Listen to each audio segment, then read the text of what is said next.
Që 17 vjeç vendosa të largohem drejt Anglisë për të vijuar studimet e mia. U diplomova për ekonomi në London School of Economics, të mëtej vijova masterin për biznes ndërkombëtar, kur në 2013 vendosa që të kthehem në Shqipëri. U angazhova fillimisht si pjesë e listave për Tiranën dhe mëtej mora detyrën si zëvendësministre përgjegjëse për rinin, e mëtej ministre dhe kështu me radhë, kështu filloi edhe në fakt rrugtimi im politik nëpërmjet një iniciative kaq të bukur sa ç'ishte deputeti që duam i Partisë Socialiste. Do doja të thosha që as mosha as gjinia nuk ndikojnë, por nuk do të ishte e vërtet. Mendoj që në politik, por edhe në shumë fusha të ndryshme të jetës, patjetër që mosha ndikon, të qenurit i ri shpesh shihesh si pa eksperiencë. Për shembull në rastin tim ndonse unë kur futa në politik isha 31 vjeç dhe vija me 8 vite eksperiencë nga sektori privat, fakti që nuk isha eksperiencë në sektorin publik, dukesh sikur nuk isha eksperiencë. Kështu që kjo pjesa për shembull në rastin tim ka ndikuar.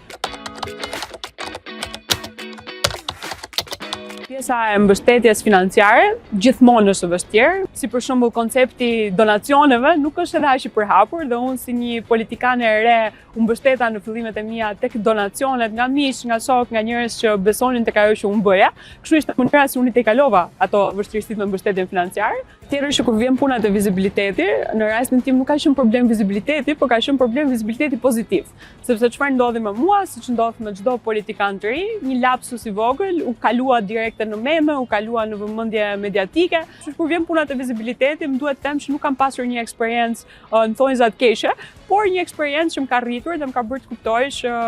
media është sigurisht e rëndësishme dhe është shumë e rëndësishme mënyra se si ti flet dhe mënyra se si përgatitesh për një dalje publike dhe do eksperiencën e vet që vjen patjetër me kohën.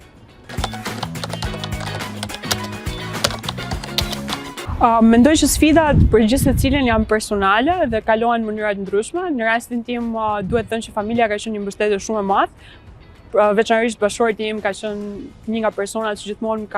më ka sfiduar që të jem vetvetja dhe më ka thënë që këto janë pjesë e punës dhe janë normale për të tejkaluar. Por nga ana tjetër, nëse kaloj në një aspekt pak më institucional, mendoj që Partia Socialiste veçanërisht me anë platformave si deputeti që duam, që unë pata fatin që këtë vit të jem kujdestarja e kësaj platforme dhe të kujdesem për gjithë ato vajza dhe gra të reja që dolën veçanërisht nga kjo platformë, kemi bërë një punë të mirë për t'i dhënë ato dorën e parë të mbështetjes grave dhe vajzave që duan të angazhohen në politik, por jo vetëm platforma deputeti që duam, por edhe akademia politike që ne kemi ndërtuar, ka krijuar ndoshta atë diferencën midis dikujt që është i papërgatitur për të folur para mediave dhe dikush që është tashmë i përgatitur për të folur përpara mediave. Këto janë disa nga hapat, patjetër mendoj që ka shumë më tepër punë që duhet bërë, sepse kur vjen puna te gratë dhe vajzat, kemi ende hapa të mëdha për të ecur, që të sigurohemi që të kenë një përfaqësi të drejtë për drejtë, pavarësisht se Shqipëria në nivelet e larta tashmë ka një përfaqësi shumë të mirë të vajzave dhe grave. E menduar tashmë rreth 4 vite kusuar pas fillimit të angazhimit tim politik, do doja të dija ose do doja që dikush të më kishte thënë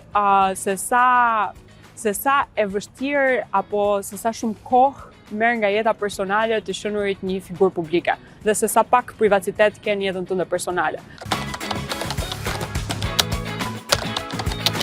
Mendoj që gjithë secili ka mënyrën e vet për të kërkuar më shumë zë dhe mundësi. Platforma që unë përmenda e deputetit që duam, apo angazhimi Partisë Socialiste për të pasur një numër të barabartë vajzash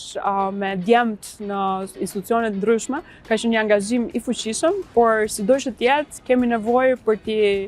t'i mbajtur dhe për të qëndruar afër grave dhe mendoj që në këtë pjesë detyrën më të rëndësishme kemi vetë në gratë. Nëse arrim që të mbështesim njëra tjetrën dhe të gëzohemi me sukseset e njëra tjetrës, patjetër që do të jemi më të forta në të ardhmen. Burrat e bëjnë, ka ardhur momenti që ne ta bëjmë pak më mirë.